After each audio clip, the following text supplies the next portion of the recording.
3, 2, 1. Today's podcast is presented by PODGO.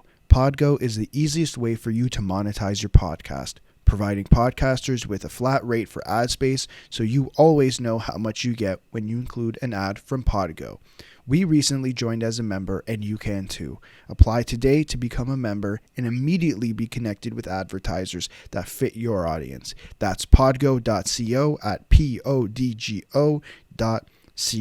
Don't forget to add the 2-on-1 podcast in the How Did You Hear About PODGO section of your application. Now get ready for the rest of the episode. Whenever you're ready. All right. 3, 2, 1. Hello, listeners. This is an insert, actually. Literally, right after we recorded, I hop onto Twitter and I see that I see a Jeff Merrick retweet that says, "This is a whopper," and think, oh no. The Arizona Coyotes have been punished officially for illegally, let me find this, a violation of the league's combine testing policy. Now, this has been a story throughout the year, and we finally have the NHL's decision on this. And lads, I'll just quickly read some of this little thing from Gary Bettman. The National Hockey League has sanctioned the Arizona Coyotes for violating the league's combine testing policy during the 2019-2020 season, directing for the forfeiture. They have to forfeit stuff. I know. I'm sorry. The club's second round. I swear the rest of the episode is better than this, listeners. The club's second round pick in 2020 and the club's first round pick in 2021. Of course, that's probably because their 2020 pick belongs to New Jersey Devils as a result of the Taylor Hall trade. The sanctions were announced by Commissioner Gary Bettman, who convened a hearing on the matter August 6th that included testimony from representatives of the Coyotes and the NHL.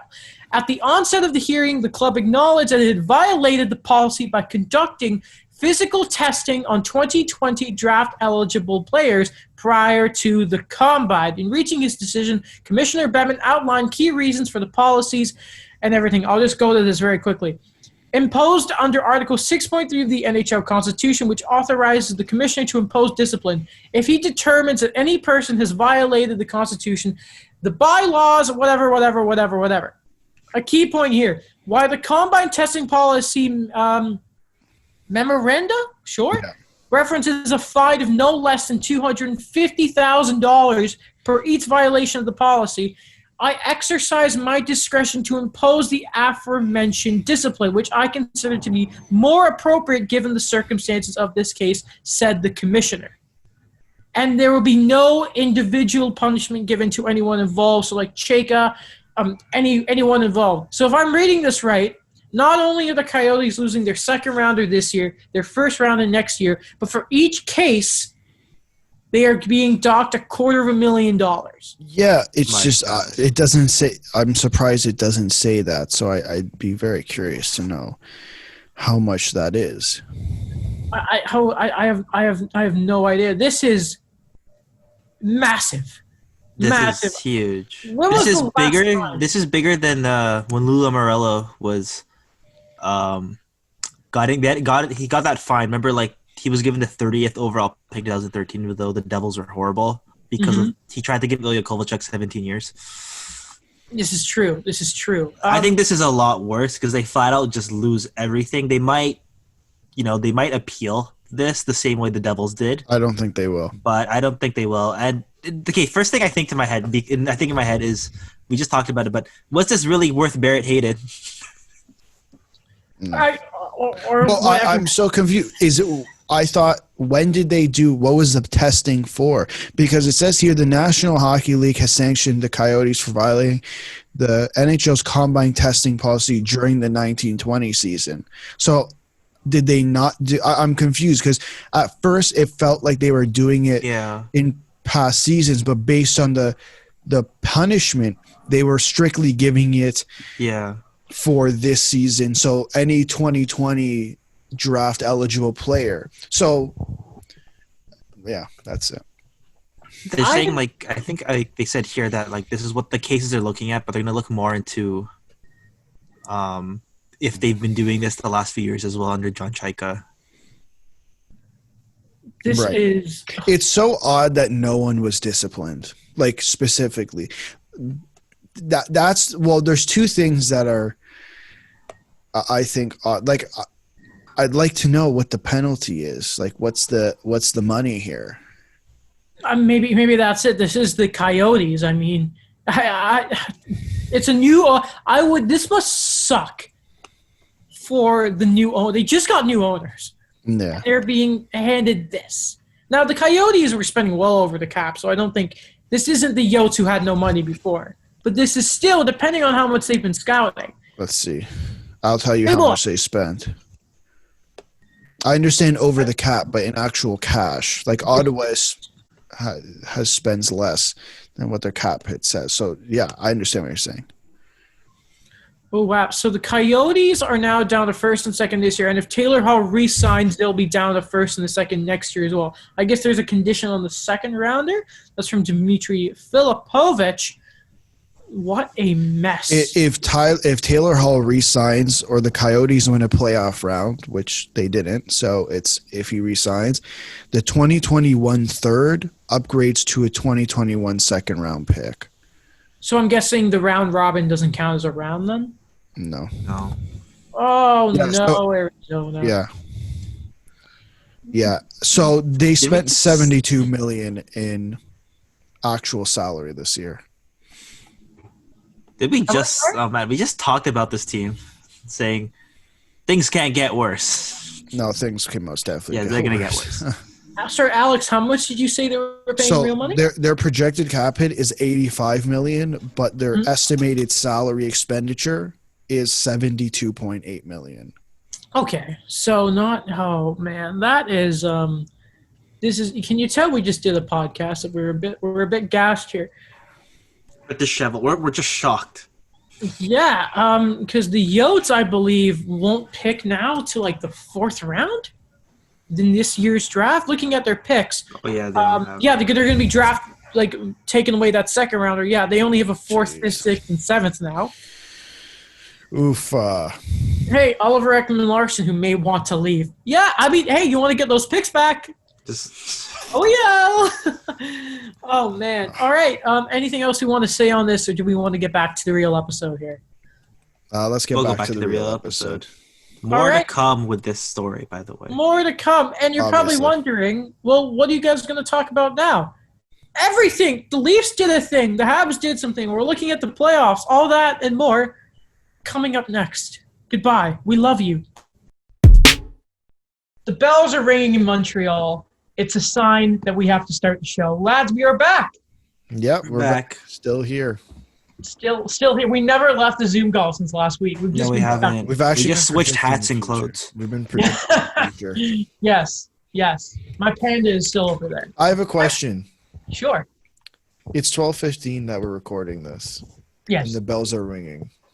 Yeah. So, is the clock broke? Are the bells broken with the clock? Because I know usually it rings on the hour. So French We're time. just a bit late today. French time. Oh, we're using Daniel time. Daniel time, yeah. Okay. Yeah, Daniel was late. Yeah, Hey, Daniel, we're recording at 12 o'clock. Yeah, guys, I'll be back to go to the washroom. It's a necessity, guys. Sorry. You know, when you gotta go, you gotta go. It's like your parents saying, okay, we're about to leave. We're going with a theme park. You need to pee now. And then Daniel's the kid like 20 minutes after they leave. I gotta pee.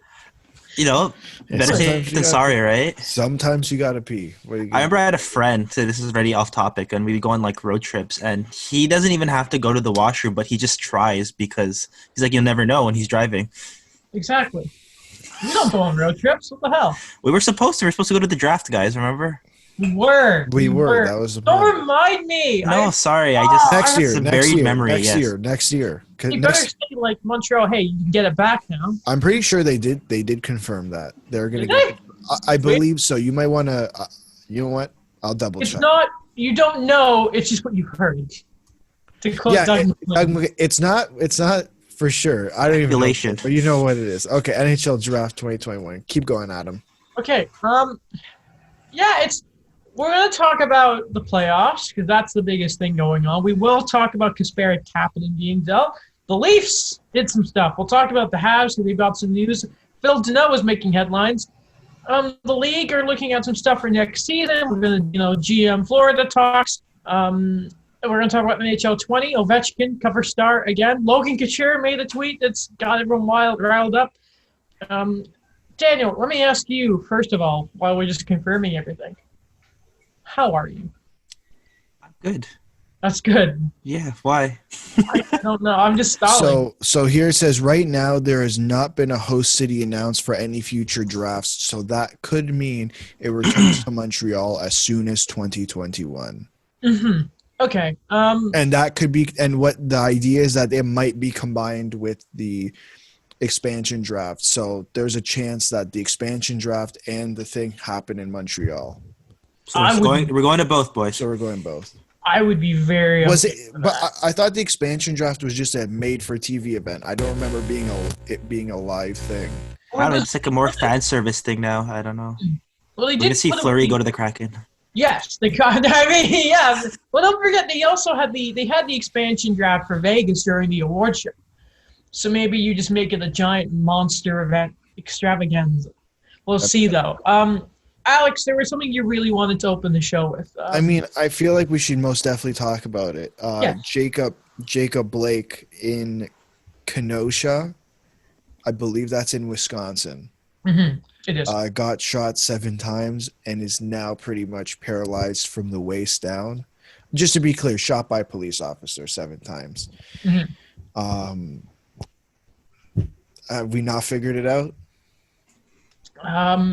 Doesn't look like it. I guess we haven't figured it out. Sorry, before you go, if you like the excuses that or the reasonings that people are coming out with, I have zero time for. I literally have zero time for. And I have a lot of time on my hands. I have plenty of time on my hands, but I have zero time for it because I don't think they're legitimate reasons. The first thing that you see if you type in Jacob Blake is, we'll need a miracle to walk again. There was also, during protest last night, this is from a CBC article, then 2 people were also killed during the protest, and a possible connection to some vigilante group. But I'm so confused. You're so focused on the protests when there's people walking around with, like, they're saying AR-15 type guns. That's not concerning. That's not concerning. That there's people going out walking the streets. Like, you can have a gun. That's not the point I'm trying to make here. The point I'm trying to make is the guy's walking around the street shooting people with for what? Like, that's not how this works. That's not how this works. Mm-hmm. Daniel. Yeah, it's a pretty upsetting thing that, something like this kind of happens. Reading up on the story, how, he was a guy that, he was nonviolent. He tried to break up a fight. According to, like, a report, he was actually relieved when police showed up that, they could take the matter out of his hands, and then suddenly he's the one who becomes the victim of the situation. And it's so sad that, like, his kids were in the car when this happened to him. There is, started with George Floyd. Then it became Breonna Taylor. And it still feels like nothing has changed. And that's really the worst thing here, is things continue to happen like this. You know what the worst part is, though? I think we can relate to this much more because we're in the industry. I'm really tired of how the media is handling all this. I really am. Like, it's so stupid. It's so stupid. Like, figure it out. Like, on multiple occasions, they have not been covering. They have not covered this properly. There have literally been protests every day. Like, in different cities, there have been different protests since the George Floyd. And as soon as other things started, for a week, we didn't hear. I felt like I didn't hear anything. After the George Floyd protest, all I heard was about the protest. I heard nothing about coronavirus. Nothing. Well, now it's changed. Like, you have 20, like a place like CP24 has 24 hours a day news. You're rerunning the same thing every hour. Like, I don't know, figure it out. It's that simple. The worst part about, sorry to repeat your thing there, No. Alex, is that the stuff in like the protests in Minnesota never stopped. It's just the cameras left. That's pretty much what Matt Dumba talked about when he came back to St. Paul. He did like a mini video of like he was showing the streets, he was showing like the area and like how it's still kind of like a war zone. The only thing is it's not the same, like the extent of the coverage as we saw at the beginning, but it's still an ongoing thing that a lot of people are still kind of fighting for. And to bring it to sports, and again, we do preface that sports is not important in the grand scheme of things, though this is a hockey-centered podcast.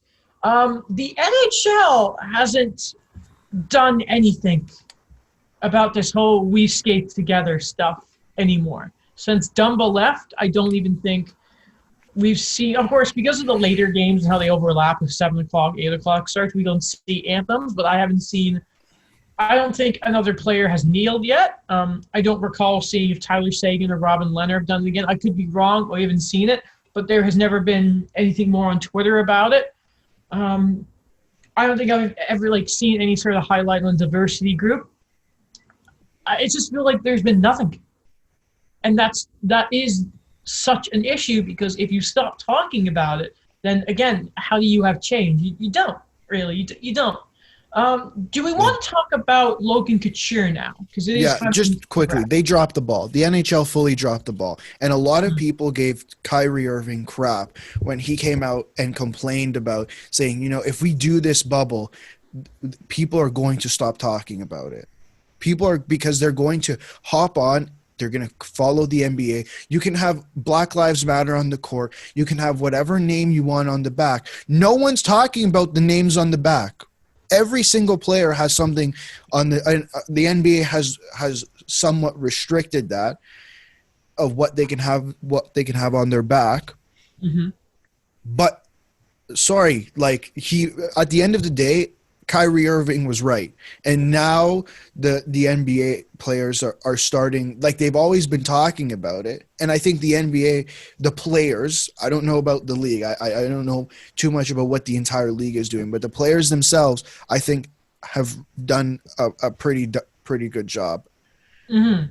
And we are seeing some talks about protests or boycotting, with the Raptors and that. Story to keep an eye out. I think Nick Nurse came out and said we're going to support them. But going to Logan Couture, of course, captain of the San Jose Sharks, teammate of Evander Kane, who has been really at the front of trying to make change here, tweeted this out earlier. I had to go out because I had some errands to do. And I remember as I was about to leave my place, I saw this tweet and went, all right, I'm going to put this away and let it breathe to see the reaction to it. So from Logan Couture on Twitter. Sorry if you can hear a siren. Quote, I spent last night in Toronto, Ontario. That's in Canada, by the way. I talked about voting for the Republican Party, and I mentioned Donald Trump by name. I was sucker punched. Is this really what we are coming to? If you vote, you are a villain. Man, this world is so wrong. And, okay, I'll ask you guys, starting with you, Dan. Mm-hmm. Your reaction to that tweet itself before we go to the reaction some people had to it.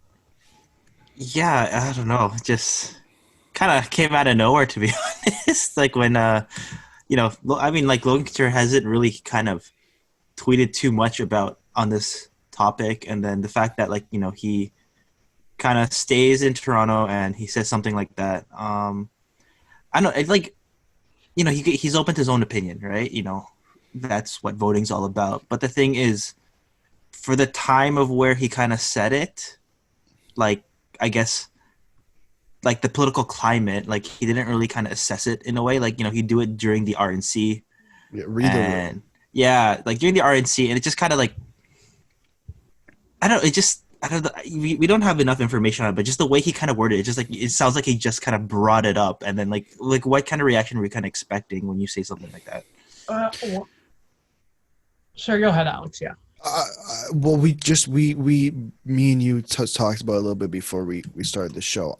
I'm in no way saying I don't think it's right that someone sucker punched him. and at the same time, I don't know if he understands what he said. And I don't think those two have to be. He hasn't said what he said though. No, because what the issue is that he said, talking about voting, that he would vote for the Republican Party, and then someone sucker punched him. And I think it's not right that someone sucker punched him. Right? I'm pretty clear that's not right. It depends on what he said. But just okay, fine. I think it's a very like a line I don't know how I would consider crossing, even if he, I don't know, whatever. It's complicated, but I don't think things have to be like mutually exclusive. That you shouldn't sucker punch him, and that he doesn't understand what he said. In the context, if he made an argument for voting for a party, it was completely like just stating facts, it was calm and cool and collective, wasn't antagonizing you, then you shouldn't punch someone just for political views. You shouldn't do that now. Right. So based on the information that we have, I don't know what he said. So based on the information I'm going off of right now, I don't think it was obviously right to punch him.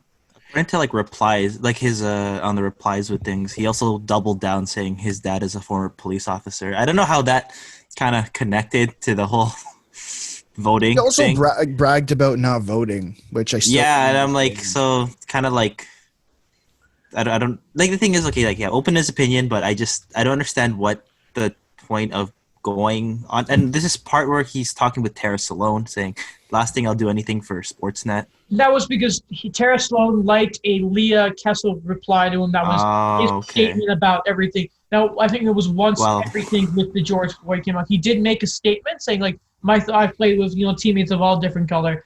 Yeah. Tara Sloan liked that, and then he's like, "What the hell?" Tagged her and said, "The last thing I do would be for Sportsnet." So that's so like. I don't know. That's a bit nitpicky. I was like, I wouldn't even have known that if you told me. It's like, what are you doing? I just want to know what went through Logan Couture's head 7:45 in the morning, and just thought, you know what, I'm going to tweet. I'm going to put this out.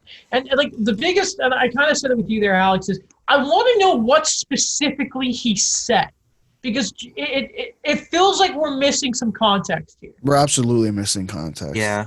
And like he's purposely not put it out there.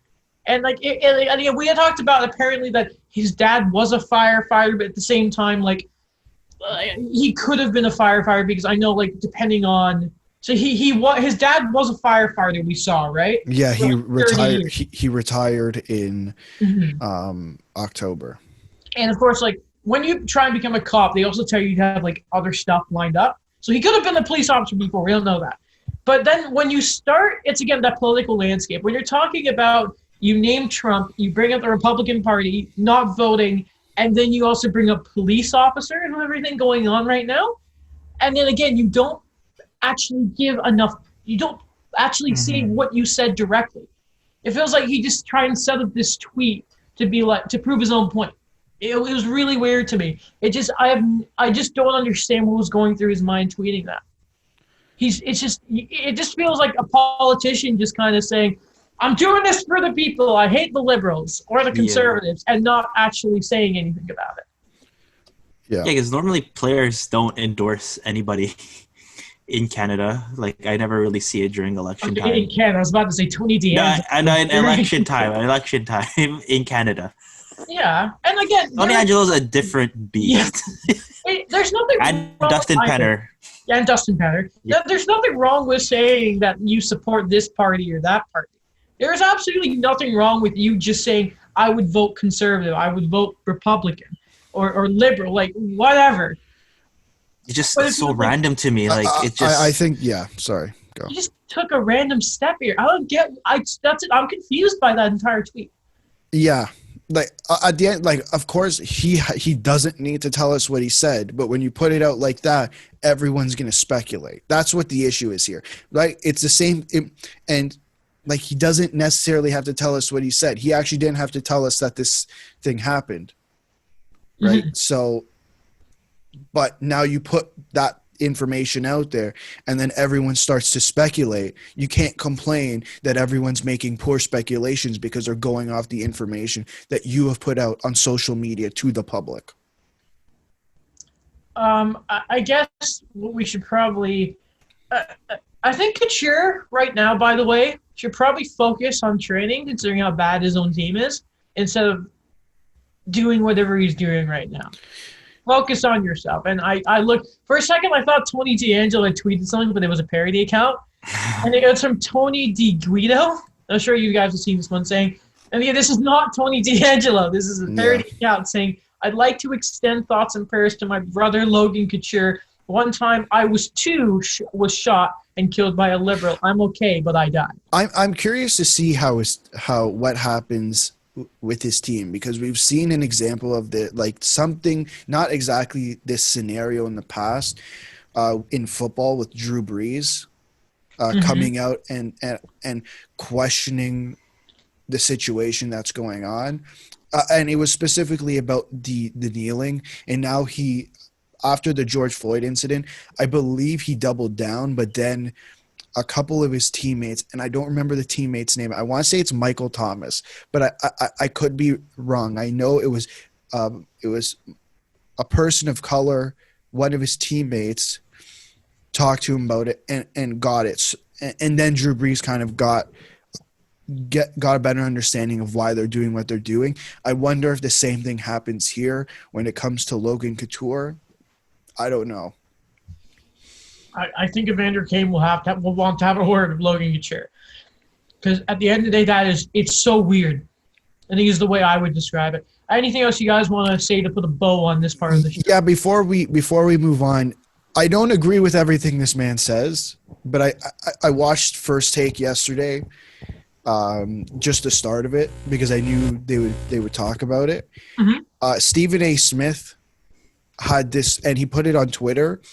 And I'll put the link in the description for the podcast and in the YouTube, obviously. And it's, here's what I want white America to understand. And I think he does a really good job of explaining it. And even back when the whole George Floyd incident obviously went down, the George Floyd murder, I think he did a really good job at kind of walking people through what the issue is here. And he gives his own story, and I think his story to me was pretty surprising. Daniel, anything else you'd like to say? I'm just still confused, to be honest. I get that it. was a lot to when I read that on Twitter and just kind of looked through everything. I really hope that this story continues, not for the entertainment aspect of it, but just to understand what the heck was going on. And it just, as a final thing, I think we like to say, it doesn't matter if you're black, you're white, you're brown, or anything. We're all people here, and everyone should be treated equally. Just Thank you. Don't be a crappy person, all right? Yeah. People, don't be a crappy person. We're all people, okay? I love people. You love people, all right? I get along with 2 Leafs fans, all right? Yeah, Leafs fans. All right? So just... And a Ducks fan. I have the hat. I'm a Leafs fan. fan. A Ducks fan. Yeah, we mean Mike, not Daniel. But hey, guys, it's a sharp turn, but one we need to make regardless. Alexander Ovechkin, for the second time in his career, will be at the front of an NHL video game, on the cover, NHL 21, OV. Yeah. He's there for the international release, because sometimes in Sweden and Finland, they have different ones. And Sweden last year, even though he's Calgarian, whatever. Guys, Ovechkin, he's at the front. Alex, what do you think? He's good. He's handsome. He's good. I like it. I like the choice they made. I mean, it should have been David Arias, obviously, or Cody Ceci. Yeah. McKinnon. To keep it regional, McKinnon, yeah. No, I do like the Ovechkin cover.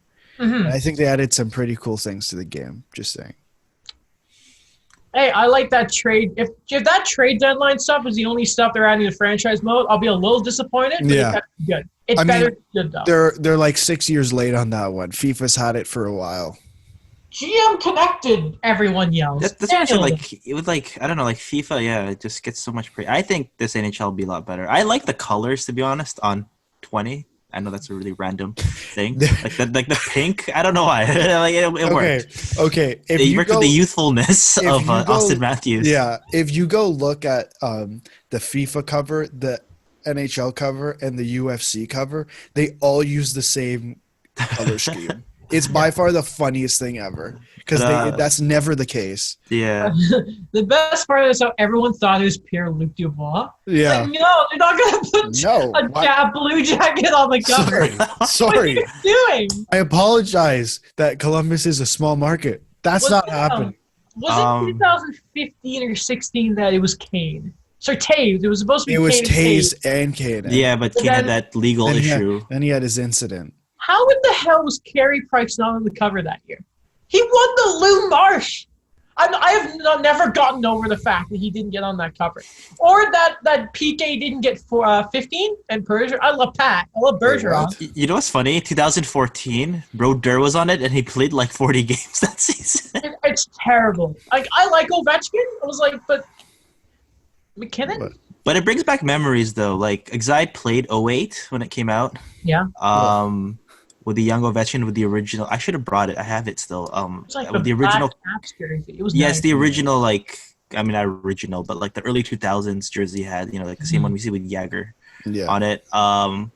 Yeah, that game was so fun. I remember playing that, and I was like, wow, the graphics can't get any better than this, guys. The Leafs have Yuri Tuluski in this season. Oh my God! They're gonna develop. Holy! All right. And this young Carey Price and Cristobal Huet as like the tandem in Montreal. Like, yeah, it's amazing. Cristobal Huet, that is a name. You backups a go. Highlight of his career was when Price got pulled in that amazing 5-0 comeback against the Rangers. That's when man, he was the backup on the Chicago Blackhawks 2010 team. Sure, guys, can we get the St. Louis Blues breaking news that we had before? Because I have I have another piece of breaking news. Okay, well, before we do that one, so it came out right before the show. Alex let us know. Vladimir Tarasenko, good player for the St. Louis Blues, the Vladdy Daddy, the Vladiator, needs to get additional surgery on his shoulder. He'll be reevaluated in 5 months after missing like the whole season from his original surgery. What else do you have for us? So this is from Jim Thomas, Blues hockey writer for the Post-Dispatch. I guess there is Armstrong's doing a press conference right now. Armstrong said 20% of the team's roster had COVID-19 and it affected their conditioning and fitness level. Yeah, because a bunch of them got it, right. That's what happens when you go to a bar in the middle of a pandemic. Yeah. I hope they're okay. Is that Binnington's excuse now? That he looked like a sieve? You mean the fraud? Sorry? I said, you mean the fraud? Oh, no. We're bringing that up now. I don't think it's the hill I'm going to die on, but anytime Mike's on the show, I'll bring it up because I know he'll get upset. All right. He's not a Jake Allen fan? No. Let's not talk about it. Okay, let's move on. Yeah. That's my breaking news for now. All right, thank you, Alex. We'll take a very quick second here to acknowledge the retirement of Mike Green. Oh my God, the Oilers. I know they didn't give up a ton, like a massive amount, but man, that trade. Yeah, it's unfortunate. Yeah. But let's celebrate Mike Green. I like Mike Green. He had a great career, Mike Green. I'll get his hockey DB up quickly. I think I shared a memory last few episodes ago about how I learned about Mike Green, and I remember it was a year he put up like 76 points. Mm-hmm. And I was like, this guy has to make the Olympic team, like for 2010. You know, like I think maybe I wasn't as much as a numbers guy as I am now with like the defensive effort. Like he really was like a fourth forward, but I really thought he should have made the 2010 team. And then when they came out with the team, I was like kind of shocked with who made it, but it ended up being like an amazing team. But I remember he was like with the final cut with like Phaneuf when he was on the Leafs, Mike Green, and then it was like, is this 18 or 19-year-old Drew Doughty going to make the team? And then when Drew Doughty made it, I was shocked because I was too used to like 2002, 2006 when like Wayne Gretzky would pick like literally every like guy who was like older than 30. Yeah, what a funny thing. The 2010 team you got upset about. The Golden Goal 2010 team. Oh no, I was upset. I was upset I don't know. Like I wanted Mike Green to make it for some reason. I was like, I'm not even a Capitals fan. Well, 501 points in 880 games. He did have that wicked 76-point season you're talking about. The year before that, 31 goals as a defenseman. And I'll tell you, before I throw it over to you, Alex, to finish off Mike Green talk, I believe it's Mike Green who had certain brand of sticks that they stopped making. So he put out a thing to fans asking, it's a classic Jeff Merrick story, them to send him the sticks he used, and he did. Yes. It might be him. I can't remember because I think there was another example of that recently too. And I don't remember if it might have been a helmet or something like that. That's funny. It is him, yes. And okay, so and Alex, your thought on Mr. Mike Green? He's gone. I think that I think a lot of people obviously should remember the time. His time with Washington, obviously not with Detroit. I think that's pretty simple. I never really understood why the Detroit move was made. I think they also signed Trevor Daley that summer. Yeah, that was it just seemed like they were really grasping at straws here, trying to make some additions. I remember he was always linked to the Leafs because obviously they needed right-handed defenseman. Mm-hmm. Of course, I would have liked it, but. Listen, Mike Green's he wasn't part. Was he part of the Cup win? No, right? No, he wasn't. No, he was not. already on Detroit. He was part of the fun Capitals before they started going. We need more defensive-minded coaches. So they got Adam Oates, Dale Hunter, and then I guess Barry Trotz. Never heard of him. Yeah. It was thanks to Russian Machine Never Breaks, because that's the famous Washington Capitals blog, that he ended up getting those sticks. So it was Mike Green. I love that story. Though, guys, I think we'll take some time now, and we will talk about probably the biggest piece of news. The Toronto Maple Leafs, they've started making their moves. I'm sure, Alex, you are especially excited about this. Yesterday, to quote this little TSN article I have up here, the Leafs make their first big splash of the offseason, trading Kasperi Kapanen, Jesper Lindgren, and this is the big piece, Pontus Aberglets. Remember him? Huge piece. Huge piece right there. Pittsburgh Penguins in exchange for their first rounder in this year's draft, 15th. That is the pick before Montreal, fun fact. Forwards, Evan Rodriguez, who, as you know, was in Buffalo this year, requested a trade, got dealt to Pittsburgh, along with defenseman David Borzovsky and a piece that a lot of people are talking about, Philip Hollander. All right. Alex, first and foremost, your reaction to the trade itself from a Leafs perspective, we'll start there. I really think it's a really good trade for the Leafs. Mm-hmm. I know a lot of people are critical of it. Well, certain factions of the fan base are critical of it, and I think we should acknowledge those people because they're a big bunch of babies. But it's a really good trade. I can't listen. Kasperi Kapanen is a third liner on this team. Number one, because he is on the right side, and Nylander and Marner are also on the right side. Number two, the only time he's succeeded or met expectations when playing in the top six was the one time that Nylander held out. Every time he played with John Tavares, then he played with Austin Matthews again. He just did not look good. He simply did not look good. All right. Oh, Daniel's gone. Okay, let's pause it because I'd like to hear his thoughts. We are in now. 3, 2, 1. All right, back. Technical difficulties. Alex, you were talking about Kapanen. He's unfortunately a third liner.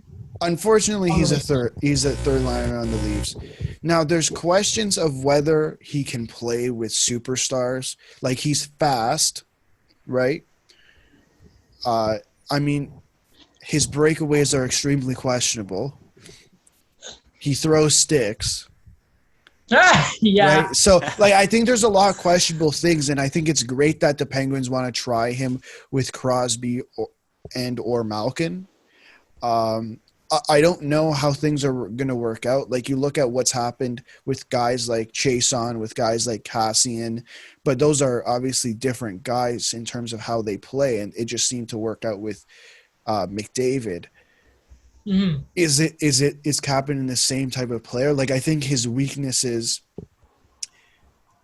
I feel like it's going to hamstring him in playing with those guys, Mm-hmm. but I'm not like never say never. Right. So we'll see. We'll kind of see what happens there. I think the fact that you got 15th overall, the Penguins' second or third best prospect, that alone, I think is a pretty damn good deal in terms of getting something in return. Evan Rodriguez, I think, like we'll see what happens. I think it's a matter of he's arbitration eligible. And he obviously at the end of this season, does he resign for less? If not, I'd let the guy walk. And then David, what's his last name? David Warofsky. Sorry, say that again. Warofsky. Like that guy, that's an AHL guy right there. And in terms of what the Leafs gave up, Pontus Aberg, pretty much a fringe NHLer on this team, like was coming. He played a couple games when someone got injured, and Jesper Lindgren, from what I've read from a guy like Mike Stevens and watching the Steve Dangle prospect pyramids, just it didn't seem like he was going to cut it out for the Leafs in the NHL. And I think that's going to be a similar thing with the Penguins. So overall, I think I'd give this a big fat A for Kyle Dubas. Mm-hmm. Daniel, your thoughts for the Leafs in this deal? Yeah, I don't know. I'm gonna talk more about the Pittsburgh side too, but just kind of what Pierre LeBrun said in The Athletic, it just mission accomplished. That they got back into the first round of a deep draft. That I don't know. I feel like this is still a steep price for Kasperi Kapanen. Like we talked about what that fits kind of be like. I think on the Toronto side, they got what they wanted. They recouped assets. They got interesting guys that may fit here and there. We'll never know. We'll know eventually, but just the fact that they were able to get something of this value for a guy that I see as a surplus. As much as I am a fan of Kasperi Kapanen, he was a surplus on this team. He wasn't going to get higher on the lineup unless, pending injury. But even then, he was still taken over. You know what I mean? Yeah. And when he goes to Pittsburgh, I think Ray Ferraro talked about an overdrive. It was he has that hesitation of how is he going to fit with things? We've talked about in the past, who have you put with Crosby and Malkin? Not necessarily guys that you expect to kind of match. When Phil Kessel went there, he didn't mesh in any of them, and he has to play on that power third line. And I look back on so many of these teams where I think they were talking about, with the exception of Marian Hossa, there's never been a big acquisition guy that you actually play with Sidney Crosby. Jerome McGinley didn't play with Sidney Crosby. James Neal, he went back and forth. And, you look at guys like the past of Pascal Dupuis and Chris Kunitz making up your first line. And then, you had Dominic Simon and Connor Sheary, playing with Crosby. So the fan in me wants to see Kapanen kind of fit in to put in that 20, 30 goals. We never know. Maybe his hockey IQ will match up with his speed now. But I think that, this was a huge risk for Pittsburgh, but it's a huge win for Toronto. And I think Kyle Dubas had to come out with a win based on how the season went. He really needed to hit the ground running. And again, Jim Rutherford, I don't know how this trade, what he was kind of doing. They made a joke where, when that gif for Millhouse throws the frisbee to himself, and it's Samuel Poulin, who's the only notable prospect now on Pittsburgh. This is him at training camp, and it just made me laugh. Getting dealt for Domi, by the way. What I like about this trade, I actually really like it for both teams, is first off, the Leafs get that first round pick back in a roundabout way for the Marleau deal. Because Kapanen, even before the pandemic, it felt like he was going to get dealt this summer. Yeah. And, I think of all the guys, and we'll talk about the James Myrtle, the Teenage Mutant Ninja Myrtle that he is. There are a few more names out there for the Leafs we'll talk about in a second. But I think of a lot of those guys out there, Kapanen was going to get you the most value. Um, Well, there and was a bidding war for him, right? Yeah. I think I know they texted you said last teams night. were talking to him, but I don't like that's going to create interest. But again, that can just be calling up, hey, what up? This is what up. All Of right, bye. course, and And like the yeah, price, like the base price was like a first round pick. it Yeah, was. Here Yeah. I have it. Their goal and a was to get a prospect. first and a prospect in any deal, regardless of the team. Apparently, they tried. I believe they called the Hurricanes Yeah. and tried to get their first round pick back, but they weren't gonna. They didn't want to pay the price for that. And from the point of view of the Pittsburgh Penguins, I know a lot of people are going to laugh at Jim Rutherford. And was it a lot to give up? Yes. But here's the thing that you have to like about Jim Rutherford. I often complain about my GM, the Habs GM, Bergevin not doing stuff. Kevin Cheveldayoff in Winnipeg was getting crap for years about never making moves. I'm sure Leafs fans, if there weren't going to be moves this summer, there was going to be uproar. Jim Rutherford makes moves because you know what? He recognizes the position his team is in. And it's like, I don't give a crap if in a few years this guy's in front of my team.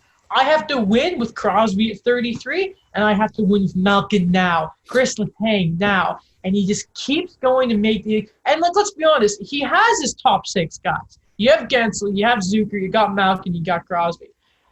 And if anyone's going to make Kapanen kind of fix his game and stop shooting at the damn chest, I think it's going to be Malkin and Crosby. I know, and the guys on Hockey Central are very, especially America, making the comparison of Kapanen's just another sort of Carl Hagelin about the fast, no finish. But also what people don't forget about Kapanen is, and if he can turn this on, this is what's going to make him very special in the case of the Penguins. He's a bastard to play against. He's a yes, for 10 games with the Leafs this year. That's it. But he can do it. There's the potential there. So, but then he has to do it. That's the issue. Yeah, that's what the issue is. That's why he was traded. Like, congratulations, you did it in your rookie season when he played against the Capitals. When he played with Brian Boyle, when Kyle Clifford showed up, then he decided to wake up. That's what the issue was. Like, you saw it that the guys can do it. I've seen it before that guys can be a pain in the ass to play. But when you don't show it and you have to have someone behind you to do it, then you feel more comfortable. Just be that guy. Yeah, just but play your game. What I'm saying though is think of it like this. He's not just he's going to have proven winners next to him to push it. And if he doesn't do it, if Kapanen doesn't play the game, that's his own fault. But I'm just saying, like, for Pittsburgh, looking at them right now, I like the move. Again, a lot, yeah, but at this point, the Penguins should be going to win no matter what. And, yeah, again, I think if he plays the game, will do well. And, yeah, very much like you're saying, Alex, he has to do that. You know what scared me the first time I saw it on Twitter? I think they were like, I think Steve Dangle talked about it, it's like with the fake accounts. I thought, because they said it was a first round pick, and then I thought like it was a first round pick plus Philip Hollander, and then I thought the condition was the Leafs would have to take on the contract of Jack Johnson. Oh, could you imagine? There was that tweet that got taken down immediately. Yeah, David Pagnotta. And man, that was a yeah. Thanks for the heart attack there, buddy. That's like before a tsunami that the waves start pulling back into the sea. And you're like, oh no. And then they come back, and you're like, oh, okay, just a big wave. Yeah, it's definitely. And I guess let's get into this now because I think it's an important thing to talk about because there's multiple critics of this trade who, at the end of the day, I don't take their opinion. Like I just don't take it because I don't care enough.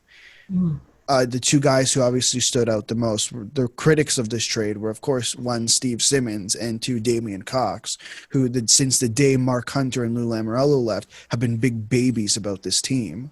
It's just a fact. Like, it's straight up a fact. Complaining about, oh, we can't grade the trade until Dubas actually spends the cap.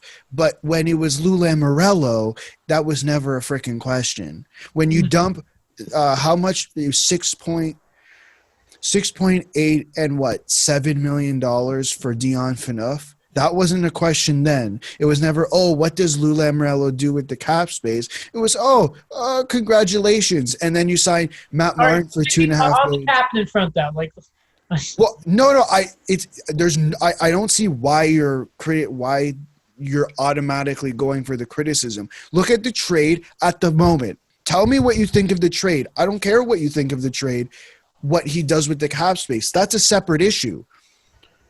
What do you think of the trade? Stop telling me what you think of the trade in 7 weeks when free agency hits.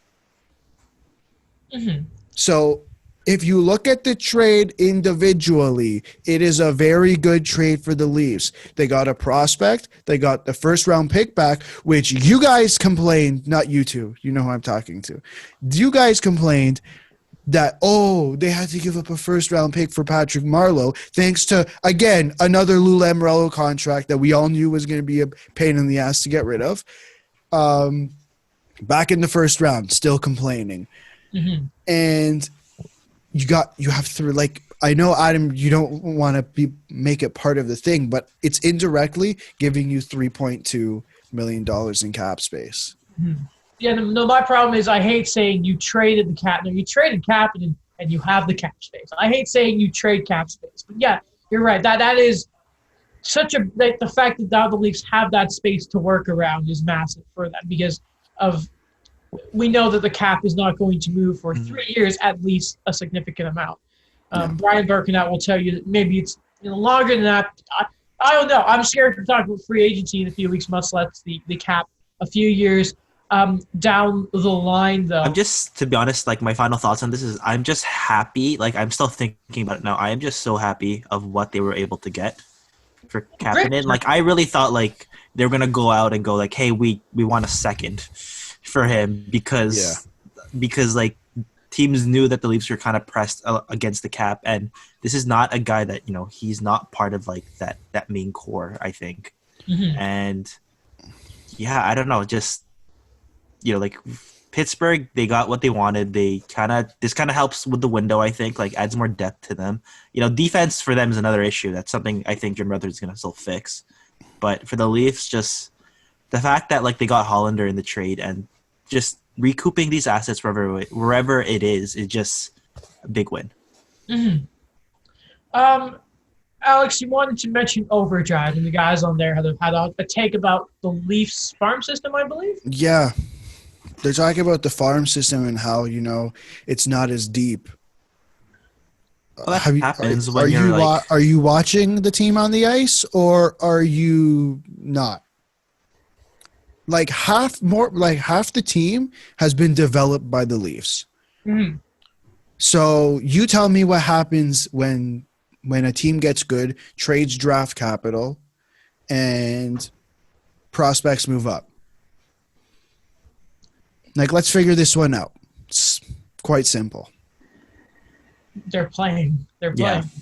Like, it's as simple as that. They've graduated. They're playing. Yeah. I think a big thing is just this is my opinion. It's just they look at like, relative weaknesses around the team and certain pitfalls, and then they kind of look at like organizational depth and say like, okay, the Leafs don't have anyone to kind of fix this. And I think for me, a big thing is Frederik Andersen, is that they look at like the goalie prospects they have now, and it's a guy that in the year is going to be UFA in Andersen, and they feel like they haven't gone out and got a goalie of the future kind of thing. Like they have the Ian Scott, they have the Joel Wall. Well, Daniel. Yes, I was leading to that. Up. We're there. Before we talk about the James Burrow stuff about the other guys on the move. Yeah. Now, they always say that you be careful drafting goalies. Now, there are – originally, I think like the three of us believe that if New Jersey – I believe they do have Arizona's first now that maybe they could look at drafting Yaroslav Askarov. It'd be a smart move. Clear-cut number one goalie. Some people say he's better than Spencer Knight. I'm guessing, Daniel, you definitely want – if he can fall that far. Yeah, if he can fall. The Leafs getting Yaroslav Askarov. Yeah, the only thing is like a lot of, kind of simulations right now. A lot of mock drafts are saying that the Hurricanes are taking him at 13th.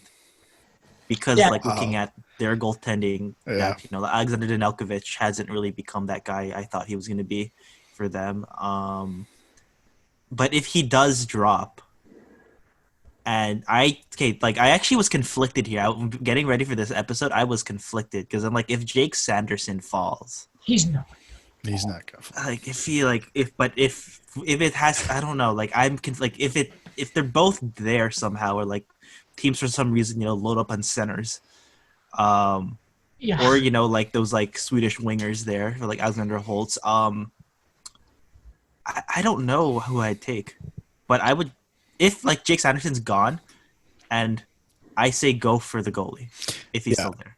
There's two guys for me. Number one is obviously Yaroslav Askarov. I think that'd be a great pickup at 50. And the second guy is Braden Schneider, who looks to be like that's kind of where he was going to be drafted. And guess what? He's right-handed, and he's a defenseman, so it seems like it fits. Mm-hmm. Also, Kyle Dubas did say that he would be open to moving the pick. Yeah. Why not? Or maybe he even moves back. He likes doing that. We'll see. Yeah. Okay, so also the Teenage Mutant Myrtle, James Myrtle said that there are 4 names when it comes to the Leafs that can probably are probably going to get moved, or the 4 names to keep your name out for. One that surprised me was Pierre Engvall, Alexander Kerfoot from the Tyson Barrie Nazem Kadri deal, Andreas Janssen, who we talked about, unfortunately has low value right now because he's hurt, and Frederick Anderson, who has another year left on his deal, lads. I say let's start with Engvall because this name really surprised me that they'd be looking to move him right away. Yeah. Is that just me or buyer's remorse? I don't know. No, or contract remorse? I don't know. That simply might be the case. I think they might have done it. They might have signed him too early. Like, after the contract, the guy kind of looked invisible. By that logic, should maybe because he's actually one of the 3 defensemen, but then shouldn't Justin Hall be up here? I was going to say that too, yeah. But Justin Hall looked respectable in the playoffs. That's true. But if you're in a situation where you should be shedding your cap space here, I think Hall would be there as well, like $2 million for a guy. Then you have no right-handed defenseman, and you are completely changing your right side. Like, I think that's much harder to do. But there is no right side to begin with. I think the pairing of Muzzin and Hall, I think there's a guy who can come up potentially, I don't know, and play on the wing on the 4th line, assuming Spezza comes back to play center or whatever the case may be. I think it was also like I doubt they move him, if I'm being honest. Jeff O'Neill mentioned it about on Overdrive that Barabanov is coming in. Sorry, he is coming in, and you have to make kind of space for him because he was like a guy you signed to expect to play right away. Well, yeah, I think the Kapanen trade opens up a space for him, essentially. Yes. Next up here, we'll talk about Andreas Janssen, the Mango, but he's a bruised Mango right now. That's the issue. Yeah. So you're selling low on an asset. That's the issue. Yeah. Yeah. I think it's like a wait and see for me. I think it's a wait and see that let him play it out, and if you're still kind of strapped or you want to make that big move, then you trade him at the deadline. The issue here, and I think maybe we should combine Kerfoot and Janssen because I think they're so together in what the hell's going to happen. The issue with Janssen is he's injured. If Janssen hadn't been injured all year, pretty much, I would have said Janssen's your guy to go because he's a winger, and I think you can kind of go out and get that if you need, or you can have someone replace him. Whereas Kerfoot is like, you're going to go get a 3rd-line center? From where? How? Right? I think it's a little bit harder. And I think when the issue with Kerfoot I found all year is he got injured. He had the face injury back in November. And then he came out and apparently he dropped some weight. And he found it really difficult to to put it back on. Obviously, I think he was drinking from a straw, similar to Brendan Gallagher now. But when the playoffs came, he seemed like a much better player in terms of playing that third line center role, right? So I don't think it makes sense to move Kerfoot. I could see them moving Kerfoot because they don't want to sell low on Janssen. But I think it's a dangerous move to move Kerfoot and not get something back in return that can potentially fill that role. And the final one, I was surprised by Engvall, but this one's really weird to me. I understand Frederik Andersen has had, whenever there is that key game in the series against the Boston Bruins both times, and then, of course, Columbus, he's kind of let in those few soft goals.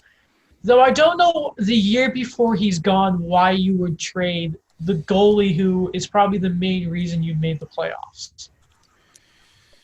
Yeah, I don't understand that. It's a tough one. I don't think Frederik Andersen actually ends up getting traded. In my opinion, I don't think it happens. Just my guess is they're testing the market just to see what he is, because I think they can go out there, and I don't know what the goalie market is. Like, you're kind of stuck at two main guys if they hit free agency, in Markstrom and Leonard. And then from there, what else really is out there on the starter open market? We don't know yet, but a guy like Dobin could be out there. But is he a start? That's the 1B. Like, Hudobin's a 1B type guy. Like, he's going to play 40 games. Do you trust Jack Campbell to play 40 games? I don't know. Personally, no. But I'd imagine they're just testing the market. I don't think he ends up actually getting traded. I think what the issue is you look at what they've done in the past with pending UFAs in Bozak, in Van Riemsdyk, in Gardner, and not even testing the market at all, or even looking to see what they can get. And I think he's just doing his due diligence. Mm-hmm. And Daniel, sorry, I don't even think I was asking you there. Sorry, buddy. You're thinking on all four of these guys and the possibility of moving them. Yeah, I don't know. Like, they've kind of mentioned it before on TSN about you have a lot of options with Frederik Andersen. That the roster you have now, you could just play out his contract and, kind of just go for it. And your redeeming piece from that is that you went for it and cap space, or he signs a hometown discount. Mm-hmm. Or the other possibility is, like, you look at the market, what you can actually get out of him. But, you don't take a step back with this roster. You don't go for the quantity package. You don't go for the Kasperi captain and let's see what we can get in terms of assets now. For when it comes to your goalie, when it comes to the number one guy that, he plays this much for you, that the same thing Alex said, I don't really trust Jack Campbell the same way, that, you're going to have to kind of go with Freddie. Mm-hmm. What about the Mango? The Mango. A great side to any. We mentioned it before. Alex has actually talked to me about it before, about how I was very adamant on, trade the guy. On just get something for him, and your price for that is the cap space. But I kind of agree with him that they signed him for a reason. He's come out through the system, solid 7th rounder, and if you still want to move him, you do that. You showcase him. You go, look, he's a competent guy. He can stay healthy. He is someone that could be an offensive threat for someone, but he's just a surplus we have at this point. Yeah, and yes. Good, but I was just gonna say someone of significance is gone. Whether that is Janssen, Kerfoot, or even, I guess, Nylander. Like, someone's on their way out. Mm-hmm. And Daniel, just to finish off with those guys, I want to ask you, if you get rid of Janssen and an Engvall, or maybe just Janssen, you hang on to Engvall as well, would that kind of incentivize you to say, all right, we got rid of those two guys, that's about 6. Then maybe do you hold on to Kerfoot, or? I think, yeah, you hold on to him. You need that center. You need him to kind of balance out that bottom 9. If they do bring back Jason Spezza, he's going to be a 4th line guy. He's not going to move up the lineup unless some horrific injury or something, you know, or he comes back 2006, Jason Spezza, I don't know. But what I kind of expect with that is that Kerfoot stays, you know, like it's an okay cap hit, but I think the fact that he can play center and he could play that two-way game, like he holds so much more value than like an Andreas Janssen. Anything else we'd like to talk on the league? They're making space for Alex Pietrangelo. No, I'm just kidding. No, man, Anthony Sturridge's been talking about that, and I'm thinking, man, Johnson already said they'd have to make so many. Like, all the room they're clearing would be gone. And, he said he wants to stay. They're going to make it work. That, or then Calgary are going to overpay him. Yeah. All right. Lads, I guess quickly we should definitely – it's time to get to, like, the biggest things around the league, a.k.a. the playoffs. We'll start with a look at the Flyers, who got their butts kicked by the Islanders. My God. Andy Green. Yes. He's doing stuff, guys. Former Devils captain and great Andy Green. I remember I talked about it. I remember we're like, what the heck? He was worth a second-round pick. And then I think I showed you guys that chart where like he was like 4th in the league for block shots. Around here. Sure. I still don't think he's worth a second-round pick. That's not – this one goal. It's the leadership quality. The leadership. If they win the cup, it's like, sure, who cares? Conn Smythe, Andy Green. At that trade at the time, I was like, what are you doing here? But, man, guys, the Islanders, they were looking at Varlamov's goals against average, and it was just soaring up there. It's like, yo, Billy Smith, how you doing here? It was incredible. They made the point of saying there's no bossy here. Like, no one is there. And, Barzell's wicked good. He's wicked good. Fantastic. Eberle's all right. But Billy, great playoff. Yeah. Billy, top guys need to show up here. Yeah. Where is Giroux? Is he missing? Well, he's been missing a few times, throughout the playoffs. Not this playoffs, but, it's a streak. Like, I don't know, his postseason's been a bit shoddy. Yeah, it's definitely not looking too good for Philly. I think New York deserves an apology from me. I think we gave them a lot of crap. I think Adam deserves. I think we called them boring. I think Adam should give them an apology too for saying they wouldn't make the playoffs. But it's just my opinion. But yeah, no, like that team looks wow. That team. I mean, yeah, Daniel said it right. They look boring, but they're winning. So they don't care. Like even Brian Burke said he's like, I do not like the way they play, but they are winning. So.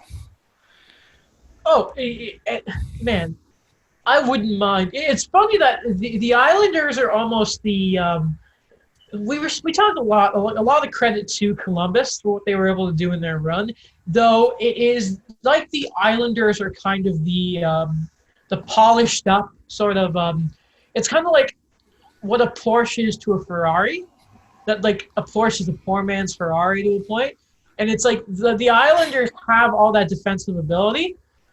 But, man, like, I love Dubois, but Barzell is disgusting. That guy is otherworldly. And only game one. I believe game two's at 3 o'clock, I want to say, today. Yes. 3 straight games of hockey. We're back in 3 games. You love to see it, finally. man. Oh, my God. So, it's almost a cliche to ask guys because the simple answer is top guys need to score here. But, I mean, is there anything more you need to say of how do Philly answer back against Barry Trotz and the New York Islanders? I think you said it. I don't know. I don't know. I don't know how else to say the top guys need to show up. Like I don't think it's necessarily fair to blame Carter Hart. No. I think it's really hard to make that argument for me. But I think like those guys need to show up, and I think it'll be a different ball game. Like I think it'll be a more interesting series. Like in no way, if the big boys in Philly show up, it's going to be any easier it's going to be totally easy for Philadelphia to get past New York, but I think it makes it a more competitive matchup. By the way, Claude Giroux in these playoffs, 10 games, 4 assists. Oof. That's it. That's from Claude Giroux, the man who had a 100-point season not that long ago. Claude Giroux. I'll tell you one guy though who was definitely not underperforming. Nathan McKinnon is killing it. too bad the Islanders are not the Islanders. Too bad the Avalanche once again are banged up.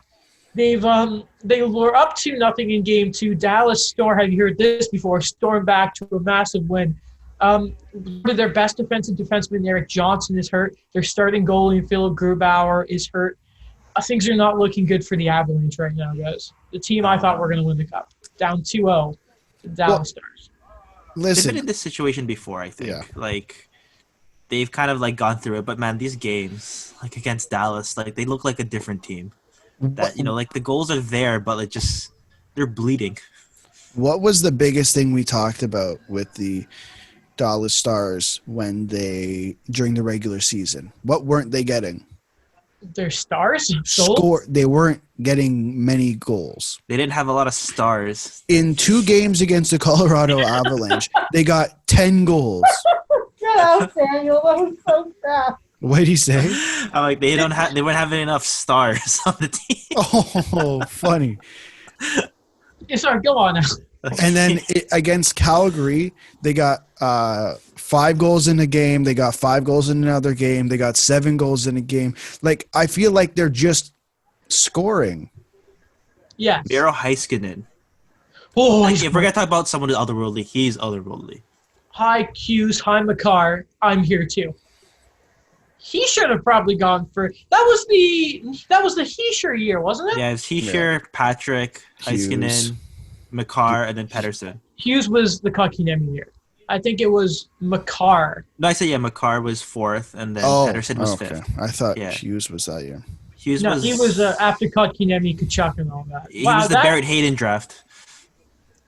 Anyway, but Heiskanen, man, that whole draft is so weird that the top 5 just completely rearrange it. But Heiskanen is how it's amazing. I understand now every time people are talking about the best young defenseman, the Starry fans are like, hey, we're here. He is otherworldly. This is really such a great showcase for him because people are I will understand now why people are saying Norris Trophy, why is Heiskanen not in this? He's such a massive part of the Dallas' success.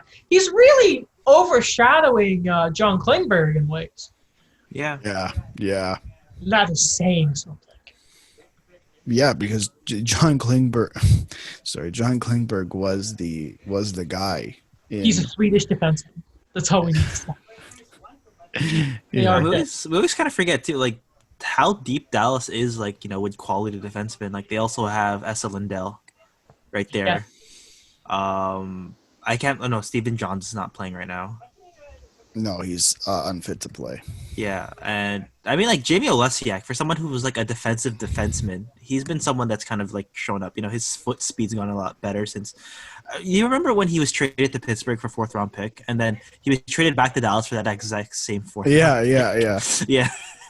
The only thing I know about Jamie Oleksiak is his sister is super famous, and he's just the other one. Plus, he's a World Junior alumni, 2011. Do you just have this ready, or is it just all stuck? I don't know. It just we've never addressed this, but I don't know. Once a guy's on the World Junior, he's forever a favorite of mine. Oh, really? Yes. No way. Guys, we will talk about quickly here with Dallas and that. It's the opposite of Philly. The Dallas Stars key players have shown up at the start of the series. Sagan, wicked. Ben, wicked. Radulov, goddamn, I wish he was still a hat. Doing fantastic work. I believe Radek Fax has scored as well. Yeah, that's what it is, man. I think that's what it is. That what they weren't getting during the regular season, they are getting now, and that's what gave them the edge over Calgary. Because I think Daniel and I had talked about it. The thing with Calgary and Dallas is that during the regular season, they both had their issues. Mm-hmm. And Calgary still had their issues against Dallas, and Dallas didn't have their issues. They had a bit of spotty goaltending, but their stars woke up. And, sorry, I keep saying it. Now it's in my head. Right? So in their momentum from the first round is continuing into the second. Mm-hmm. Momentum is a funny thing. You thought maybe Vegas, after just trampling Vancouver in Game 1, would come into game 2 maybe doing the same thing. But the Canucks, Quinn Hughes Never say leading the never. way. Never say never. No, well, it helps when Tyler Toffoli is back. That really helps. Even though they were trying to hide his sticks for warm-up, that was so funny. So they come back last night, a massive win. And it's always funny to me when after a game, more specifically game 1, the story is not poking the bear of Ryan Reeves and not the fact he just got killed 5-0. But though, or shall we talk about that Antoine Roussel got a what was it? Yeah, what was that? For hugging? That's such a dumb call.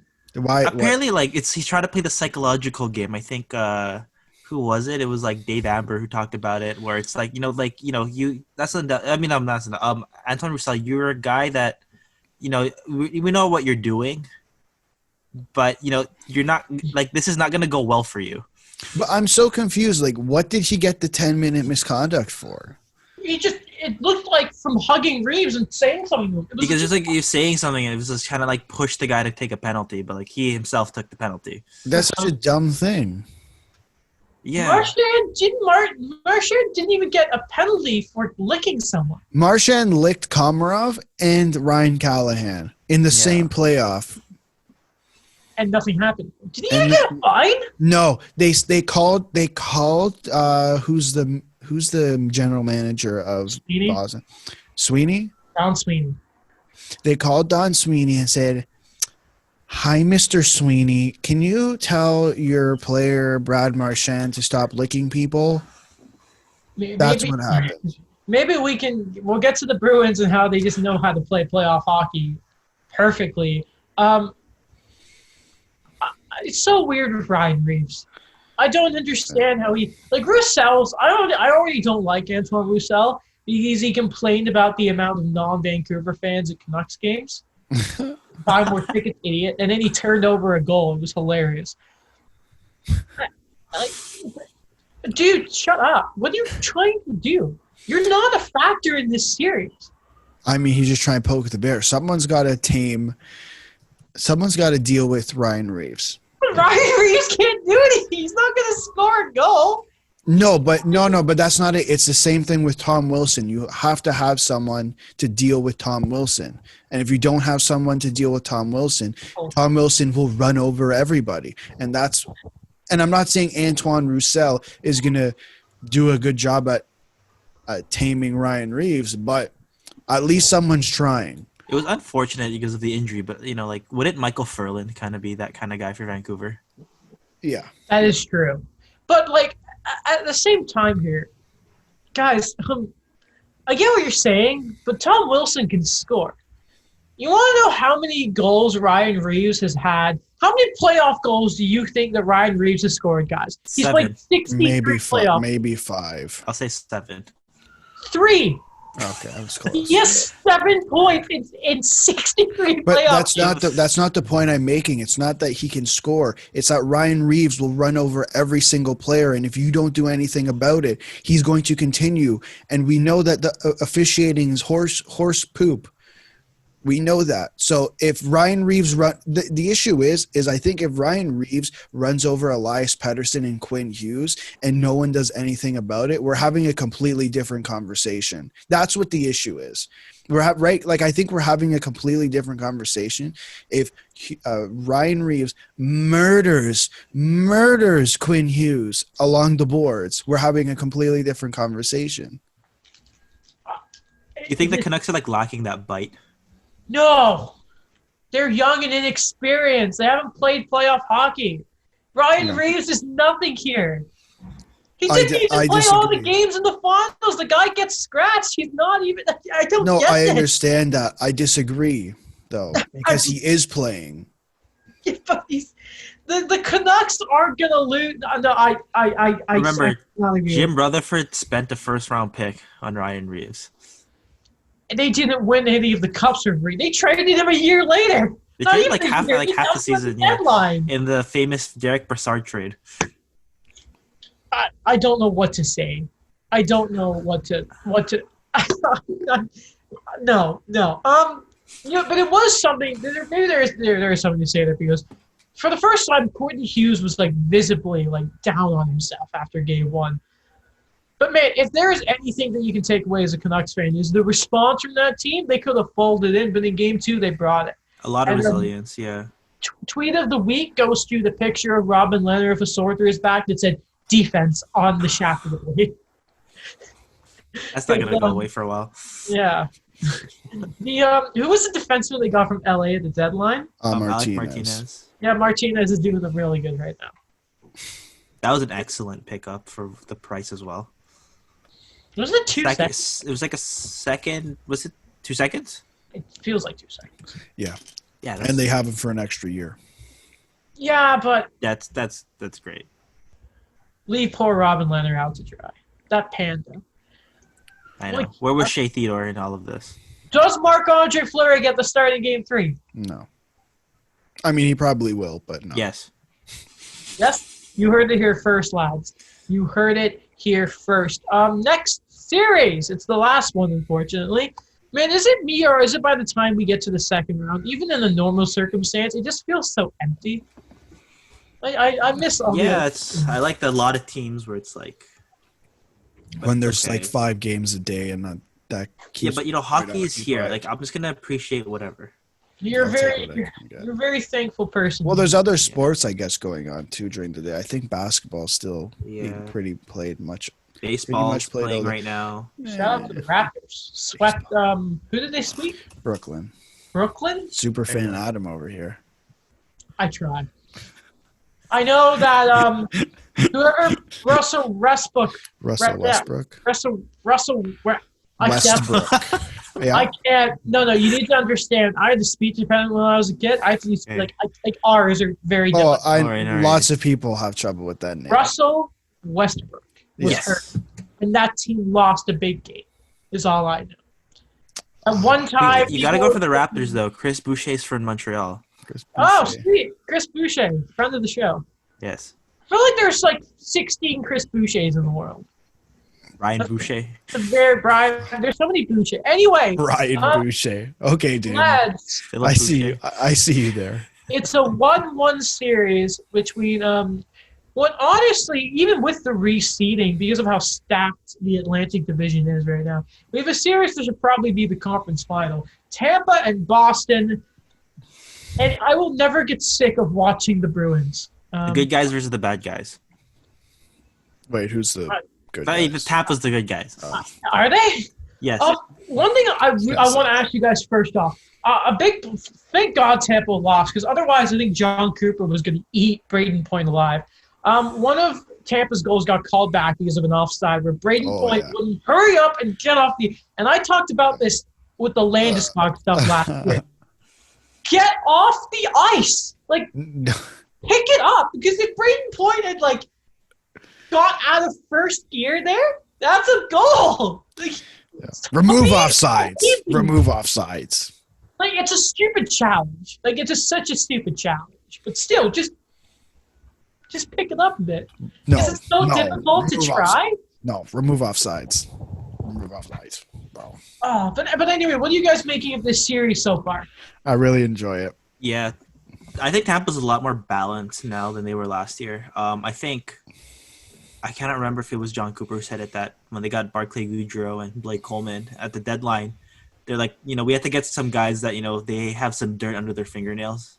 It's kind of a weird quote, but, it makes sense. It balances out the team, like the skill and that grit that they were – I think that grit they really needed for this playoff hockey. This is definitely going to be a very interesting series.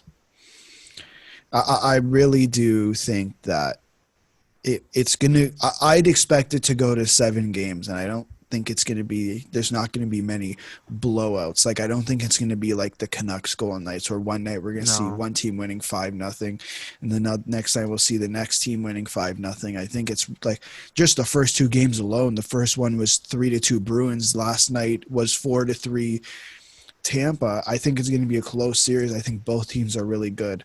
It's just like organizational balance against each other. Like 2 teams that have been able to kind of just tailor their guys to their style of play And I think Tampa's continuing that momentum they had from the Columbus series, because I think if that series went longer, like they would have been more tired. Like it's not like Yeah. it was that one was easy for them, but I think that they got done in 5 games, and the second round started earlier than expected. I think they still have that momentum, fresh momentum. Technically, they did start a game 7 because of the 5 overtime stuff.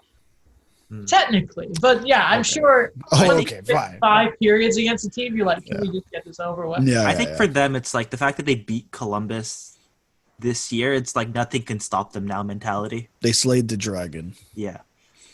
And let's not forget, they don't even have Stamkos yet. Yeah. I thought he was coming back. I'm so upset. Same here. I'm so upset. He's on my fantasy team because I was told he's coming back round 1. Man, it's Stamkos. He's legitimately a broken violin. Well, my understanding was he had a sports hernia. Then he was going to rehab it. Damn. And then he's still rehabbing the sports hernia. I'm so disappointed. Now I'm 1 man down on my team. Yes, Steven, get over your hernia, you loser. No, I understand. Oh It's my definitely gosh. painful. How bad was that blood clot? You had that broken leg. I was talking to someone last night. I go, that guy's gonna need what do they do? They freeze your leg. You know, how's it called? They freeze your arm. You know, when you have like a broken arm and you still play in the playoffs. Oh, like they give you the shot of whatever. Yeah. Is it the cortisone shot, or am I thinking something else? Sounds right. It sounds right. And then you got like an IV drip just right into the nerves of your leg. Oh, that sounds terrible. After every period. Yeah. Huh. Oh god, yeah. It's like when Kadri got Ovechkin, he had to get them shot. Oh, that's gross. Yeah. That's gross. Yeah. Although, lads, we got some more little bits of news here. And Daniel, take it away. I saw you put some stuff about the Panthers. You love to see it. Yeah, I don't know. I think that they're actively searching for a new GM. You know, we've talked about it before. Kevin Weeks, Bill Armstrong. Mhm. 2 guys that, strong candidates. Kevin Weeks, I don't know, such a nice guy. Is he? Yeah, you love seeing him when he gives his analysis on CBC before. And I don't know, like, he's been a guy that, he's been a long-time guy. He was drafted by the Panthers. He's been around the league, like, looking back on his stats, that, like, I remember him growing up. But, like, I remember he was, like, a backup goalie. But, man, I forgot how many teams he was on. And I think, like, he's a good hockey mind. He gives good analysis. But, I don't know, like, for the Panthers here, like, feels like there's a bit of structure to that management approach than we haven't seen before. Like, finally moving on from Dale Talon after like 10 years, or 11 years if like you count the fact that he wasn't with the Blackhawks in 2009. And then they fired him like upstairs and then brought him back. Yeah, I think it's time. The Panthers have been able to kind of get a good core going. They've drafted okay, and now it's time to be like, we need stability. And if they're gonna commit to one of these guys, like, I think they have to this summer. It was time last year. It was time last year to get rid of this guy. I believe, and that came off a report from Elliot Friedman. God, I love him on headlines. Friend of the show, Elliot. Friend of the show, Elliot. Elliot, get your big. I love to work on the bingo stuff. I believe also on the 31 Thoughts episode, I want to say last week or the week before, I wonder how long they're going to take on the search. I'm pretty sure the name Mike Fuda was also thrown around. They have to get this higher, right? They really do. And I believe Armstrong he's the assistant in St. Louis, so I don't know if he's actually Doug's brother, but I mean, that's a fair assumption to make. I believe he has 1 NHL game experience too. Because, of course, that's a requirement to be a GM. You got to play some hockey. This is the thing with, like, I find with, like, the Panthers is that, like, they're spoiled with what they have. Who's spoiled? The Panthers. Like, there's What are they spoiled with? Like Joel Quenneville. Subpar contracts? Joel Quenneville, Barkov, Huberdeau. Okay. There we go. I don't like. I believe in Aaron Ekblad. Yeah, I do too. You just kind of like the Morgan Riley effect of, can we get him a partner, please? Is that so hard to ask? Like Mackenzie Weegar. Apparently. Yes. Huh? Sorry, I'm just making sure that they're not related here. Oh no, they are not related. Oh, okay. Not. So they just like the Armstrongs. Yeah. The art of running a team. Pass down the Armstrong line. If you got that reference, you're my favorite type of people. My Full Metal Alchemist fans out there. It's a terrible day for rain. Kiss Anime got taken down. I was pretty upset about that. You guys don't know what that is. Anyway. I apologize. Yes, we know what it is. I don't. It's an anime site. It's a free streaming site. Kind of a leak. Now we just have to get Crunchyroll. No! I'm not supporting Crunchyroll. Get me my dub. I don't want subs. You mean the 20% more crunchy Kit Kat that Bread Burns likes? No, I did have one. I love that. Man, I'm getting really sick of these same commercials, especially the stupid. What is it? The Lay's chip Pepsi one down. I miss Mark Messier in the Lay's commercials. I'm gonna say that. I miss Mark Messier. I don't care about Mark Messier. What? Those were fun. I'm never gonna see him play. Great, Gretzky was great. I know that. Don't care. I saw Mark Messier play for like one season. Really? Yeah, because he played until he was like 43. You are old. I am old. Well, I mean, like I was a kid. You guys were born too. Like it was like 2006, I think, was his last season or something, or 2005. I don't remember anything. I wasn't into hockey back then. Oh, okay. I was a little too young for that one. Yeah, 6 and 7, I was more concerned with toy dump trucks and Pokemon. Yeah, I was raising my family. Bob the Builder. I had my 4th kid. All right, lads. This is a little tweet from the man, the myth, the legend, John Shannon. I like John. Do you guys like John Shannon? I love John Shannon. Hearing the NHL and PA have had preliminary. I got this. Don't worry. Have had preliminary talks about next season. One proposal is to create a 4 bubble cities and rotating all 31 teams in those venues in 8-game increments. At present, there is no indication if all the cities would be in Canada, but makes the most sense because the states still suck. I'm not gonna brag about it, but I did have this thought a couple of weeks ago. Better than what baseball doing. Pardon? Yeah. No, I think it's an interesting. I definitely think the 2 bubble system isn't really going to work when it comes to having the 31 teams. Mm-hmm. I think it's just going to be a little hard to do the unless you're in a city like Toronto where you have 3. You have 4 sheets of ice, right? You have the 3 sheets at the practice facility and 1 in the Scotiabank Arena. Oh, and even Coca-Cola Coliseum. Well, no, I guess AHL has to use that. But I think there's definitely ways to do the 4 bubble system where you have the teams, they play against each other, and then it kind of rotates, and then you have maybe like 2 weeks off, then you start again or something like that, so that they get to see their family, then they can go back to the bubble, and it kind of switches like that. I think it's an interesting concept. Daniel. Yeah, I think it's worked. What I've been talking about with these things, it's just that I think you can keep going with it. That I think the NHL's at a position now where I think that they are the example that everyone should follow. Yes. That I mean, the NBA's done a good job with it as well too. But I think the fact that they haven't had reports of guys going out for McDonald's, yes. or they haven't had all these things where the Patrick Beverley stuff, that stuff on that leak, that was kind of just not good content to see.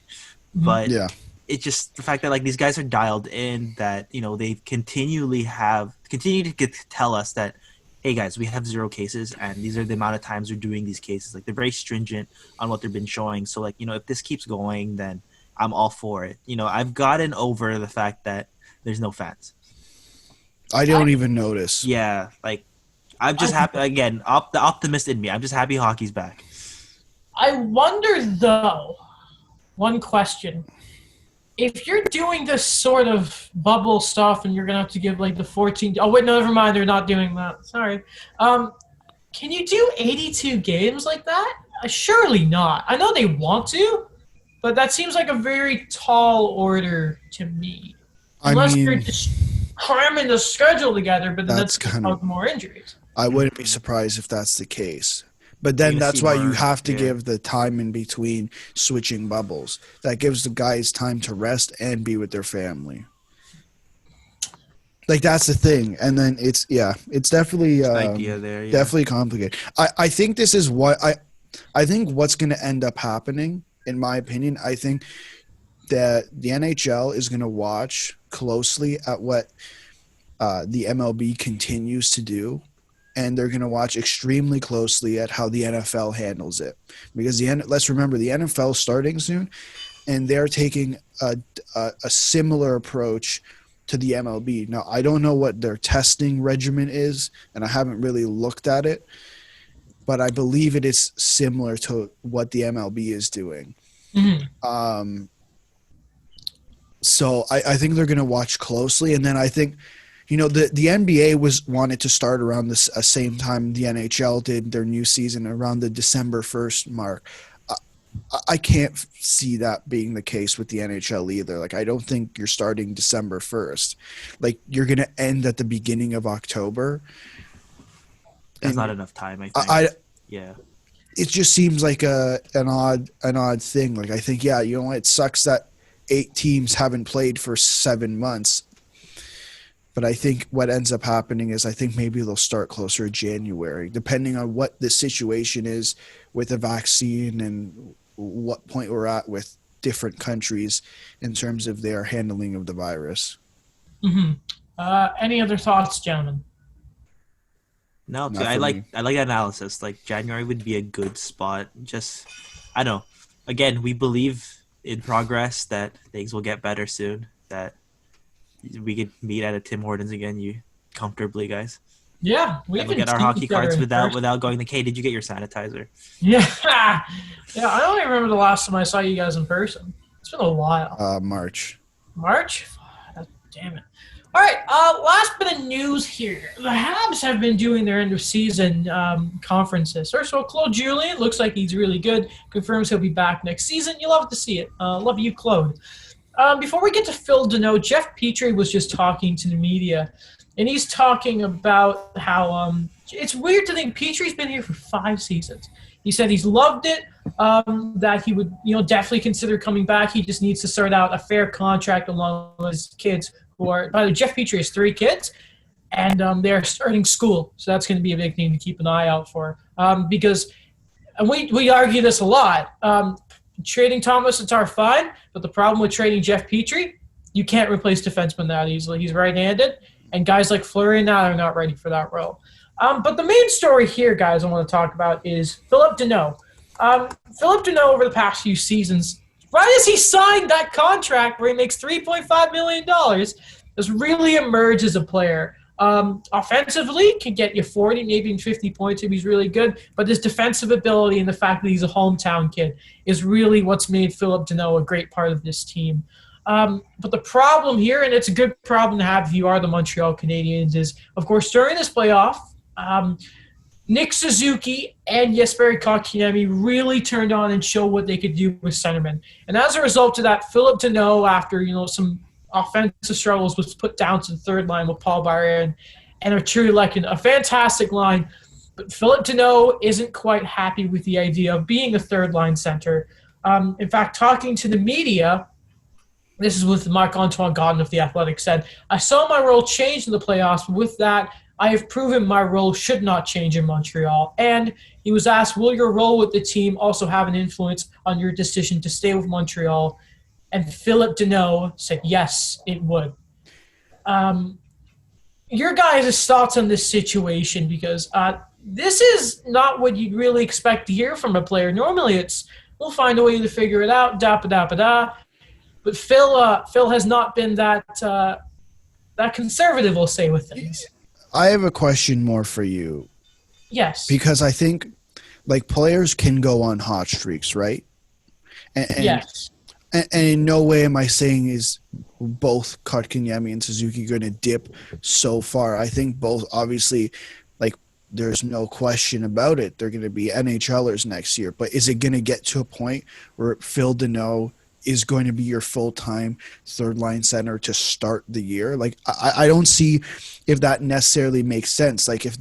If he's not happy in Montreal and asks for a trade, okay, I understand. Like, that's one thing. Obviously, he does that. If he doesn't want to be there, he doesn't want to be there. But I don't think you trade him just to trade him, because then what happens if Suzuki and Kotkaniemi aren't ready for one of them aren't ready for a top 6 role? Then what happens? Now you're stuck having who in the top 6 and possibly trading Max Domi. Yeah, I don't think really Phil. I don't see them trading him right off the bat. No, that's not their style. And I think it's fair to say that even when Claude Julien was still, healthy and doing his thing, he had Phil on that top line.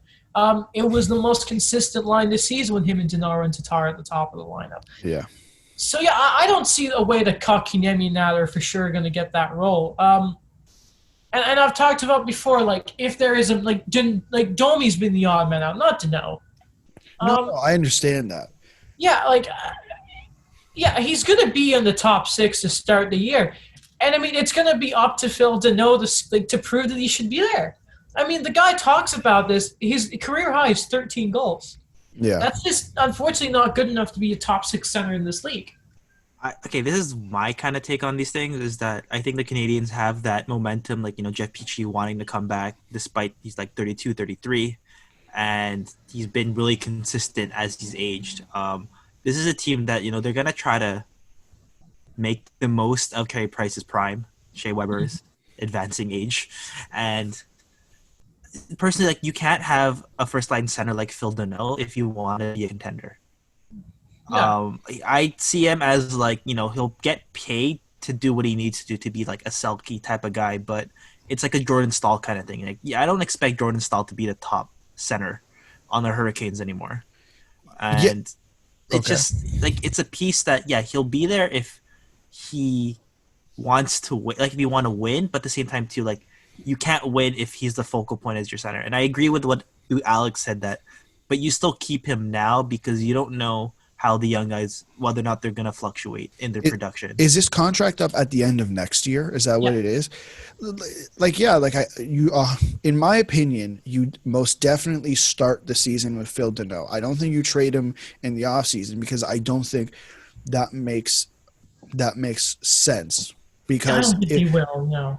Because you have, Kotkaniemi and Suzuki are going to be NHL players, but are they going to be ready for a top 6 role? Like, yes, we saw it in the playoffs, but that was over a smaller sample size. Like, what's that going to be like in the regular season, right? That's over some type of momentum. Like, what happens when they start from scratch, right? Then when you test to see if those guys are ready, and Phil Danault still doesn't like being the third line center, then I maybe look at trading him, because if he's not going to re-sign, I think for a team like Montreal, who's doing that weirdish, I guess, retool, but they're still good, I do think you try to get assets for someone like Danault. Yeah, I think it depends on. Sorry, it depends on where they are at the deadline. Like, I could see if Montreal says, we want to make moves, and they come out of the gate being a playoff team. I personally would keep Philippe Danault for like the playoff run, if there is going to be a run, and talk to them in the offseason, like, hey, you found the success on the role that we gave you, and we had a pretty good run. Like, what do you want? Because I don't see other teams giving him a lot of money. Yeah, I guess my standpoint on it is, I look at what the Blues did with Paul Stastny and trade him and still go make it to the playoffs.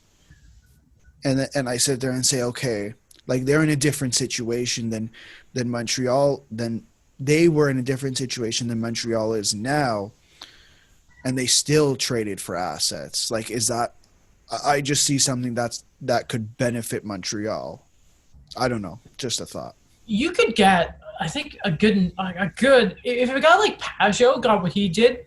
I mean, Danault, regardless, is, if you, like, Stahl is a great center to have behind a guy like Sebastian Aho. If you could have Danault behind someone, I think you could get a good amount for him. Now, at the end of the day, I would prefer them to keep a guy like Danault. Like he said before, he wants to win with the Habs. Well, of course, the guy is from Quebec. Like, that means something, right? Yeah. Though if the guy doesn't want to accept the role, then you can leave. We don't want you here. It was a little disappointing to see him say, I'm sorry, dude, but if they outperform you, then, I mean, both Kotkaniemi and that were most of Montreal's goal scorers in that round. Yeah. And Phil he's got to pick it up. I love you, Phil, but he's not young. You know what I mean? Like, it's not like it's like a wait and it's not like a wait and see kind of thing. It's like you get what you get with him. Yeah, like this is his prime. Yes. Right. Like it's no long. It's like it's the gray stars now on the potential. Hey, regardless if they lose Phil and they can turn around the assets for him, it was still a great move when they got him. Yeah, that was a mean, fleecing of the Blackhawks. They got the Romanov deal. Yeah, it was. Hey. And they got back Dale Weiss. I can't believe that. That made me laugh. Yeah, that was weird. So they gave up like Fleischmann for everything. Is Dale Weiss the Dutch Gretzky, or is that someone else? Oh, okay. I think we should really address this because I don't think we've talked about it a whole lot, and it's Montreal related. Mm-hmm. What are you doing with Max Domi here? I think he's lost out a spot on this team. Because the guy decided to be a total passive aggressive. Podcast. And he didn't follow the Habs on social media like Matt Murray did. And in this day and age, that means something because we're pathetic as a society. But he took everything Habs related out of his social media stuff. So, and he knows what he's doing. Like, Max is not an idiot. Like, the guy knows what he's doing. Well, yeah, welcome to Gen Z. Yeah, great, fantastic. Did you see they tried there were Habs fans trying to start something with Ryan Poehling? Really? I'm not sure if you saw that. To get him playing? No. So what happened so Max Domi removed it from his bio. Then everyone's like, "Oh, Ryan Poehling doesn't have in his bio." So they all thought Ryan Poehling took it out too, but apparently Ryan Poehling just never had it to start with. That's what I read online. Well, remember when Ryan Poehling got drafted, he's like, "I'm so proud to be drafted by the Montreal Canadiens." Yeah. Man, I mean, yeah, and we had the discussion about Poehling. He wasn't good enough. Yeah. The Habs trusted Hudon more than he wasn't good enough. Sorry, dude. Yeah. And I mean, like, the problem is if the young guys to start the year, you're gonna have to know Kotkaniemi and Suzuki as your centerman. Jake Evans was getting trusted. Guys, I know I go on about this guy, but like Jake Evans is already an effective defensive penalty killer in the NHL. It's ridiculous. Like, Max, at this point, I mean, you're gone, dude. You talk about Pittsburgh. Oh, yeah, Samuel Poulin, he's French. Come here. You can have Max. Or you defenseman. I don't know.